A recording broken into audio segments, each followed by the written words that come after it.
Welcome to the Deep Dive. Ready to go deep? Always. Today we're diving into Donald Trump's views on the military and leadership, and we've got some articles that suggest his ideas are, let's just say, interesting.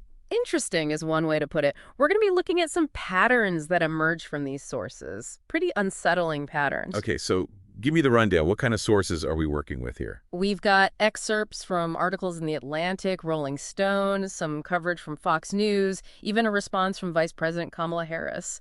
A pretty diverse mix. Gives us a good overview of how these comments are being interpreted from different perspectives. So what's the mission? What are we hoping to find out in this deep dive? The goal is to explore Trump's admiration for certain types of leaders, particularly dictators.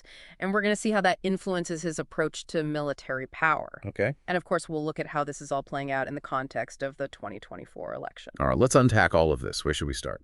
Well, one of the most disturbing things comes from Jeffrey Goldberg's article in The Atlantic. Okay. He spoke to numerous sources, and they revealed some pretty shocking things about Trump's views. Shocking how? Like, give me an example. Okay, so according to two people who were present, Trump once said he wished he had generals like the ones Hitler had. He said that Yeah. about Hitler. He specifically said that he wanted people who were completely loyal and always followed orders no matter what. Wow, he really said that. Yeah, and John Kelly, Trump's former chief of staff, actually confirmed this in an interview. He even said that he tried to explain to Trump that Hitler's generals weren't blindly loyal. Okay. Some of them even tried to assassinate him. And how did Trump react to that? Kelly says Trump just doubled down. No, they were totally loyal. Okay, that's unsettling, Yeah. to say the least. And this is coming from people who worked closely with him in the White House. So what else did these articles uncover? Well, Goldberg also reported on Trump's alleged comments about wounded veterans. Apparently, he was on a trip to France for a Bastille Day parade, and he told his aides that he wanted to have a similar parade in Washington, but he didn't want any wounded veterans participating. He didn't want American heroes in a parade honoring the military. What? Why? The sources say Trump said, quote, "I don't want them. It doesn't look good for me." He seemed more concerned about the optics of the parade than honoring those who had sacrificed for their country. That's hard to believe. There's more. Goldberg also recounted a situation where Trump was standing by John Kelly's son's grave at Arlington and asked Kelly what was in it for them. He just didn't understand. According to Kelly and others, Trump just couldn't grasp the concept of selfless service and sacrifice. Wow. It just doesn't seem to compute for him. This is painting a very different picture of Trump than what we usually hear from his supporters. It is. It seems like there's a real disconnect between his words and actions and how some people perceive him. Exactly, and these aren't just isolated incidents. We're seeing a pattern of behavior and comments here, and it suggests a very particular worldview. Okay, so I've got these unsettling comments about Hitler's generals, this aversion to wounded veterans, and then just the inability to grasp the concept of selfless service. What else did these sources reveal? Well, there's also the issue of Trump's repeated intervention in military justice cases. Raises some red flags. What do you mean by intervention? He pardoned or intervened in the cases of several service members accused or convicted of war crimes, often against the advice of military leaders. Can you give me an example? Sure. There's the case of Navy SEAL Eddie Gallagher, convicted of posing for a photo with the corpse of an ISIS fighter, testimony that he actually stabbed the prisoner. Yeah, I remember that case. It was really controversial. Well, despite the conviction, Trump reversed Gallagher's demotion, restored his rank, caused a huge uproar within the Navy. Why? Because it basically undermined their entire justice system, their traditions. So he basically overruled the military courts. Pretty much. Seems like a pretty serious overreach of power, right? Yeah. And then in another case, he pardoned Army officer Clint Lawrence, who was convicted of ordering his soldiers to shoot unarmed Afghan civilians. So it's not just about wanting loyal generals. It's like he has a very different understanding of what's acceptable in war. That's a good point. And to add to that, Goldberg's article also reveals that Trump allegedly told General Milley, "You guys are all just killers. What's the difference?" Whoa. When Milley tried to explain why certain actions in war are unacceptable. That's a disturbing statement on multiple levels. Right. It seems to show a complete lack of respect for, like, the complexities of military decision-making, the rules of engagement. Yeah, and it raises serious concerns about how we would approach military leadership if you were back in a position of power. So this is all pretty heavy stuff. It is. What kind of reaction are we seeing to these revelations? Well, as you might expect, it's a whole range of responses. You've got denials from Trump and his team, attempts to downplay the significance of these comments by some of his supporters, and then expressions of serious concern from his opponents. Let's start with the attempts to downplay things. What are they saying? Well, for example, Fox News host Brian Kilmeade suggested that Trump might not have fully understood what he was saying when he praised Nazi general. He is saying that Trump didn't understand who Hitler was? Yeah, essentially. Kilmeade argued that Trump was just expressing frustration with what he saw as slow or disobedient generals, and he wasn't actually endorsing Nazism. Okay, that's a pretty generous interpretation. It is. To say the least, it seems like a lot of mental gymnastics to excuse that kind of language. Yeah. But then on the other end of the spectrum, you have Vice President Kamala Harris expressing serious concerns about Trump's desire for a military that's loyal to him personally. What has she said? Specifically, she stated in a recent speech that Trump wants a military that is loyal to him, one that will obey his orders even when he tells them to break the law. Okay, that's a pretty strong accusation. Is there any evidence to support that level of concern? Well, when you consider the pattern we've seen, Right. the admiration for dictators, the intervention in military justice cases, his desire for unquestioning loyalty, Right. it raises some serious questions about how he views the role of the military in a democracy. Okay, so we've got Trump's unsettling comments, then we have his supporters downplaying those comments, and his opponents sounding the alarm. Right. What about the people who actually worked with him? What are they saying? Well, John Kelly, as we've discussed, has been pretty outspoken. Right, he was the one who confirmed the Hitler's general's comment. What else has he said? In a recent interview, he said that Trump prefers the dictator approach to government and that he, quote, certainly falls into the general definition of fascist. Fascist is a very strong word. Is anyone else using that kind of language? General Milley, the former chairman of the Joint Chiefs of Staff, has privately referred to Trump as a fascist, as have a number of other high-ranking officials. Wow, that's really concerning. And it brings us back to that initial point. This isn't just about policy disagreements. It's about a fundamentally different vision of how the military should function in a democracy. Exactly, and that's what makes these revelations so troubling. Okay, we've covered a lot of ground here. We've talked about Trump's comments, the reactions to them, what his former colleagues are saying, but I still feel like there's more to unpack here. Yeah, there are a few more crucial details we need to discuss, Okay. including Trump's apparent disdain for the late Senator John McCain, Right. and the confirmation from Melissa Farrah Griffin that Trump did indeed make those disparaging comments about veterans and war dead. Yeah. We also need to dig deeper into what John Kelly meant when he called Trump a fascist. Okay, well, let's dive into all of that. Speaking of those disparaging comments, it's worth noting that even Fox News corroborated the reporting about Trump calling veterans suckers and losers. Wait, really? I thought Fox News was generally supportive of Trump. They are, but even they had to acknowledge that multiple sources confirmed the story. Right. And this is where Alyssa Farrah Griffin comes in. Right. She initially denied those reports, but then later admitted she had lied to protect Trump. Exactly. Initially, she publicly defended Trump, claiming he held the military in the highest regard. But then last year, she came forward and admitted that she had lied. So we have confirmation from multiple sources, Yeah. including people who work closely with Trump, Right. that he made those comments. Yes.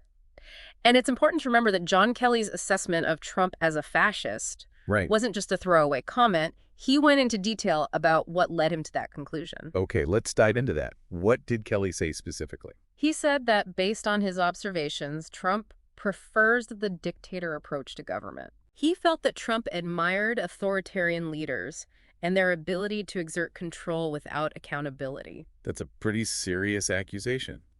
What evidence did Kelly offer to support that claim? Well, Kelly pointed to several instances where Trump expressed admiration for dictators, like when he praised Kim Jong-un and Vladimir Putin. He also talked about how Trump seemed to chafe at the constraints of democratic norms and processes. So it's not just about wanting a loyal military. It's about a broader preference for a style of leadership that's at odds with American democracy. Exactly. And Kelly went on to say that Trump simply couldn't understand non-transactional life choices, like selfless service or sacrifice. So that goes back to his comment about the fallen soldiers. What was in it for them? He couldn't fathom why someone would risk their life without a clear personal gain. Right. Kelly said that this transactional mindset was fundamental to Trump's worldview and made it difficult for him to comprehend the motivations of those who serve in the military. It's like he sees everything through the lens of a business deal, where there always has to be a winner and a loser. And that brings us back to John McCain. Right. Trump's repeated attacks on McCain, even after his death, seem to stem from this inability to grasp the concept of heroism and sacrifice. It's almost like he felt threatened by McCain's legacy, which Oh. embodied values that Trump couldn't seem to understand. Exactly. Remember that comment Trump made during the 2016 campaign, Yeah. where he said McCain was not a war hero because he was captured? He's repeated variations of that sentiment many times, even criticizing McCain for supporting Obamacare after he'd passed away. It's just mean-spirited. It's beyond the pale to keep attacking a deceased war hero years later. And Goldberg's reporting revealed that Trump's disdain for McCain extended even to his funeral. Really? He reportedly told aides, "We're not going to support that loser's funeral," and was furious when flags were lowered to half-mast. It's like he was incapable of showing even a shred of respect, Yeah. even in the face of death. It speaks volumes about his character. And according to Goldberg, it was only after John Kelly warned him that he would be killed in the press that Trump reluctantly allowed the flags to be lowered. It's sad that someone who held the highest office in the land could be so utterly lacking in basic human decency. And it wasn't just McCain. Goldberg also reported that Trump disparaged President George H.W. Bush, another war hero, for being shot down during World War II. No way. He insulted a former president and decorated veteran for being shot down in combat. Two witnesses told Goldberg that Trump said, quote, "I don't get it. Getting shot down makes you a loser." It's like he completely missed the point of military service. It's not about winning or losing. It's about fulfilling a duty, even if it involves sacrifice. Right. This suggests a very different understanding of military service from the one most Americans hold. It's almost like he's incapable of understanding honor and duty. It's all about personal victory for him. It seems that way. And this circles back to that larger point about his admiration for dictators. He seems drawn to their absolute power and their ability to silence dissent. He sees strength in those authoritarian tactics and views democratic norms as weaknesses. Which is, of course, incredibly dangerous for democracy. Absolutely. This raises some very serious questions about Trump's fitness for office, especially if he's openly admiring dictators and expressing a desire for a military that's loyal to him personally rather than to the Constitution. Right. And it also raises concerns about the future of the U.S. military if someone with these views were to regain control of it. What would happen to the concept of civilian control of the military if someone like Trump were in charge? That's a question voters will have to grapple with as we head into another election. It's a chilling thought. Well, Okay, we've covered a lot of ground here. We've talked about Trump's comments, his admiration for dictators, his attacks on McCain, and the confirmation from Alyssa Farah Griffin that he made those disparaging remarks about veterans. We've also explored John Kelly's assessment of Trump as a fascist. Is there anything else we need to address before we wrap up this deep dive? yes, there's one more key point. We need to consider Vice President Kamala Harris's response to all of this and what it means in the context of the 2024 election. Okay, let's talk about that. So what has Vice President Harris had to say about all of this? Well, she's been pretty vocal about her concerns.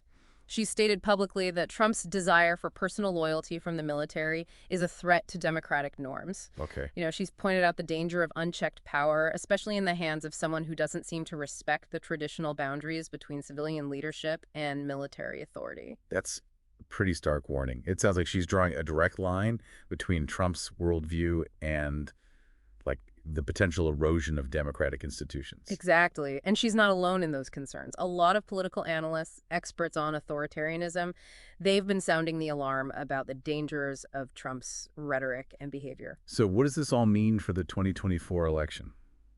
It's hard to say for sure, but it's clear that Trump's views on the military and leadership are going to be a major issue in the campaign.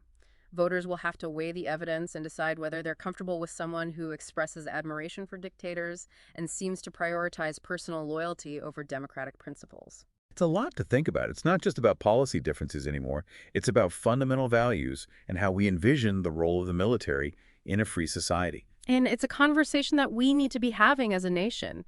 We can't afford to ignore these warning signs or just dismiss them as partisan attack.